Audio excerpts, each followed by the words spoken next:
अरविंद केजरीवाल को जमानत देकर सुप्रीम कोर्ट ने सीबीआई पर ऐसी टिप्पणी की जिसको सुनकर मोदी सरकार चौकन्नी हो गई और अब सोशल मीडिया पर सीबीआई को लेकर तरह तरह की बातें की जा रही हैं। क्या पूरा मामला इस रिपोर्ट में देखिए।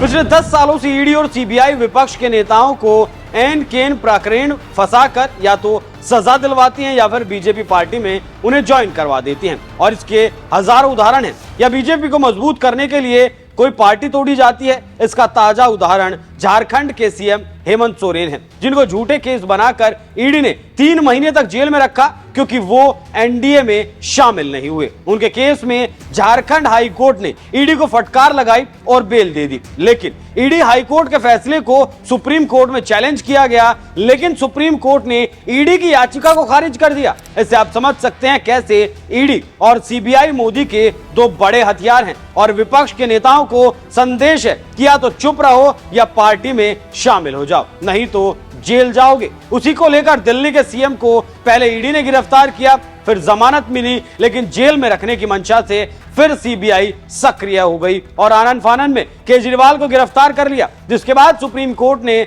जमानत देकर सीबीआई पर कड़ी टिप्पणी की और इसी को लेकर विश्लेषक मोदी सरकार की आलोचना करने लगे। सीबीआई की किरकिरी हो रही है कि मोदी के तोते की एक बार फिर सुप्रीम कोर्ट ने गर्दन मरोड़ दी।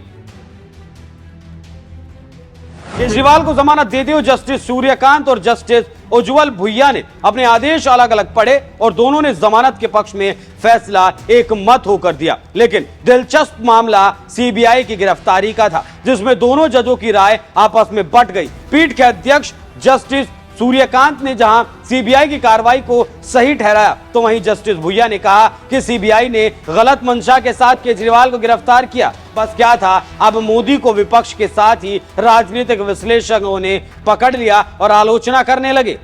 सीबीआई ने जिस आधार पर केजरीवाल को गिरफ्तार किया, उस पर भुइया ने सवाल खड़े कर दिए। जस्टिस भुइया ने साफ कहा कि किसी भी आरोपी से जबरन अपने खिलाफ गवाही नहीं दिलवाई जा सकती। अनुच्छेद 20/3 के तहत मौलिक अधिकार का हवाला देकर कहा कि आरोपी का अधिकार है कि पूछताछ में वो कुछ बोले या ना बोले। उसकी चुप्पी का यह मतलब नहीं निकाला जा सकता कि आरोपी जांच में सहयोग नहीं कर रहा। यह आरोप सही है। इसके साथ ही साथ सुप्रीम कोर्ट ने कहा कि अरविंद केजरीवाल को सीबीआई इस आधार पर गिरफ्तार नहीं कर सकती है कि उन्होंने अपने ऊपर लगे आरोप नहीं कबूले। जस्टिस उज्जवल भुइया ने कहा, आरोपी की चुप्पी का कोई प्रतिकूल निष्कर्ष नहीं निकाला जा सकता। याचिकाकर्ता की गिरफ्तारी का जो आधार आपने दिया है वो पूरी तरीके से गलत है। ऐसे आधारों पर आरोपी को गिरफ्तार करना या हिरासत में रखना न्याय का मजाक उड़ाना है, खासकर तब जब उसे पीएमएलए के अधिक कड़े प्रावधानों के तहत उन्हीं आरोपों पर पहले ही जमानत मिल चुकी है। तो आप समझ सकते हैं कि सुप्रीम कोर्ट की तीखी टिप्पणी के सामने सीबीआई की बोलती बंद हो गई और सोशल मीडिया पर मोदी का तोता ट्रेंड करने लगा। अब देखना होगा आगे केजरीवाल को घेरने के लिए सीबीआई और ईडी क्या कुछ हथकंडा अपनाती हैं, लेकिन फिलहाल अरविंद केजरीवाल जेल से बाहर हैं और मोदी सरकार फंस गई है।